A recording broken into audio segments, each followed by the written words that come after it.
Nangunguna na kagad si Dorian Finney-Smith sa may pinakamataas sa 3-point shooting sa Lakers ngayon. Pero bago yan, Lakers versus Spurs, postpone na naman dahil sa wildfire sa LA.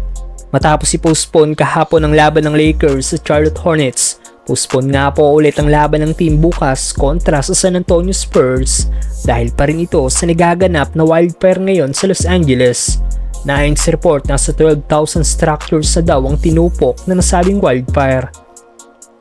At isa sa naapektuhan ng nasabing calamity ay ang Lakers coach si JJ Redick na natupok ang bahay sa Palisades, California. Ganun pa man, present pa rin ang Lakers coach sa naging practice ng Lakers kanina kung saan sa interview nito, naging emosyonal nga po si coach JJ Redick dahil lahat daw ng importanteng bagay sa kanilang pamilya ay tinupok ng apoy. Makikita nga po si Austin Reeves sa kino-comfort ng kanilang coach. Idinaan na lang din ni coach JJ Redick sa pagtira ng tres ang kanyang nadarama. 2 games na ng Lakers ang napopostpone at ngayon hindi pa natin alam kung kailan makakalaro ang team dahil ang mga susunod na games nila ay sa Crypto.com Arena pa rin ang venue. Next road game pa ng team ay kontra Clippers na alam naman natin nasa Los Angeles din at na-postpone na din ang mga laro ng Clippers. Sa January 26 pa outside LA ang next game ng Lakers kung saan makakalaban nila ang Golden State Warriors. Samantalang Dorian Finney-Smith pinakamataas na ang 3-point shooting sa Lakers ngayon.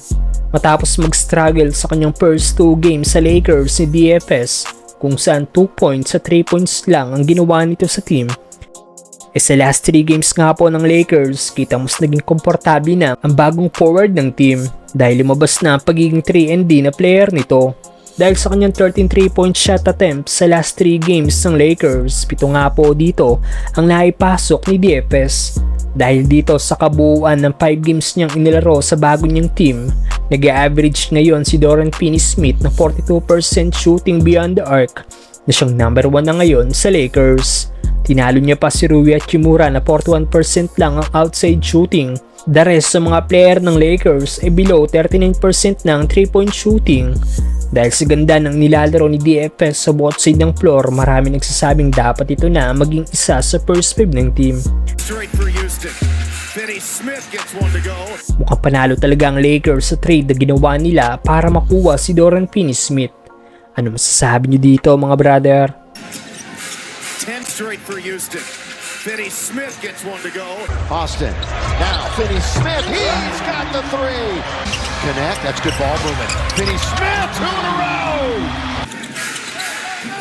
Finney-Smith wide open.